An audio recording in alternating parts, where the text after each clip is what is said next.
आपण सध्या पुण्यातील कोंढव्यामध्ये आहोत आणि आपण पाहू शकतो या बाजूला जो पोलिसांचा जो मोठा बंदोबस्त आपल्याला पाहायला मिळतोय। 350 पेक्षा जास्त अधिकारी जे आहेत ते या ठिकाणी दाखल झालेले आपल्याला पाहायला मिळतात। ATS कडून मोठी कारवाई या ठिकाणी केली जात आहे। पुण्यामध्ये दहशतवाद पसरवण्याच्या दृष्टीने आयलम मोहम्मद नावाची चळवळ या ठिकाणाहून पसरवली जाणार असल्याचं माहिती जी आहे ती पोलिसांना मिळाली असल्याची माहिती आपल्याला मिळते आहे। आणि या ठिकाणी आपण पाहू शकतो की ती दहशतवादी कारवाई रोखण्यासाठी पोलिसांचा जो आहे तो मोठा बंदोबस्त या ठिकाणी पाहायला मिळतोय। 350 पेक्षा जास्त अधिकारी जे आहेत ते या ठिकाणी आलेले आहेत आणि पोलीस जे ते इथे तपास करताना आपल्याला पाहायला मिळतात। ATS कडून काही लोकांना ताब्यात घेऊन त्यांची चौकशी सुद्धा केली जात असल्याची माहिती जी आहे ती समोर येताना पाहायला मिळते आणि रात्री 12 नंतरनं ही सगळी कारवाई सुरू झाल्याची माहिती सुद्धा आता समोर येताना पाहायला मिळते।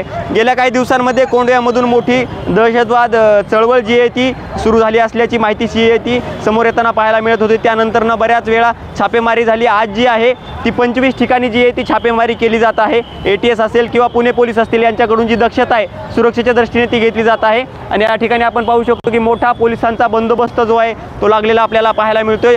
रोडच्या त्या बाजूला जरी बघायला गेलं तर त्या बाजूला सुद्धा पोलिसांचा मोठा बंदोबस्त आहे आणि त्या दृष्टीने सुद्धा आता पोलीस कारवाई करताना पाहायला मिळतात। ATS कडून जो आहे तो अधिकचा तपास केला जात आहे। यामध्ये काही संशयितांना ताब्यात घेऊन जी आहे ती त्यांच्यावरती चौकशीची कारवाई जी आहे ती केली जात असल्याची जी माहिती आहे जी पोलिसांकडून देण्यात आलेली आहे आणि आता याबाबतची अधिकची जी काही कारवाई आहे ती ATS कडून केली जात आहे। त्यामुळे या सगळ्या प्रकरणामध्ये आयलम मोहम्मद मिशन नेमकं काय आहे आणि त्या अंतर्गत काय कारवाई करण्यात येणार होती, काय मोहीम केली जात होती त्याबद्दलची माहिती चौकशी जी आहे ती ATS करताना आपल्याला पाहायला मिळते, पुणे पोलीस करताना पाहायला मिळतात। याबाबतच्या सगळ्या अपडेट मी नवराष्ट्राच्या माध्यमातून तुम्हाला पोहोचवणार आहे। जोडून राहा नवराष्ट्रासोबत। धन्यवाद।